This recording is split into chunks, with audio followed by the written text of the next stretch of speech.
Ehe, kwa mara nyingine tena kuna kaujumbe nataka nikupe. Yaani utake usitake utakachukua tu. Utake usitake utakachukua tu. Nataka ujue kitu kimoja. Kuna watu, wewe hapo, yawezekana ukawa wewe au rafiki yako, ndugu yako, unakuta anakwambia, yani mimi yani mimi namuomba Mungu anipe tu hela za kawaida. Akinipa hela za kawaida na kausafiri kangu kagari, za kawaida tu, asinipe hela nyingi.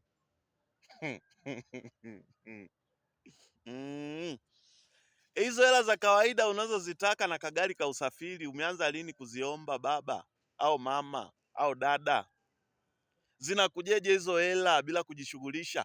Unakuta unafanya kazi ya kuuza vitu unavyouza, alafu unasema namuomba Mungu anipe tu. Wewe kuwa serious, kuwa serious. Afrika tubadilike. Muombe Mungu, weka juhudi, tia nguvu. Alafu kwa nini unamwekea Mungu mipaka? Wewe unajueje wewe kama Mwenyezi Mungu kakuumba uje uwe tajiri usaidie wengine? Ina maana wewe una roho mbaya. Unasema Mungu akupe hela za kawaida tu, kagari kamoja. Unajuaje labda wewe ni mteule? Mwenyezi Mungu kakuchagua uje kupitia wewe ufanikishe wengine?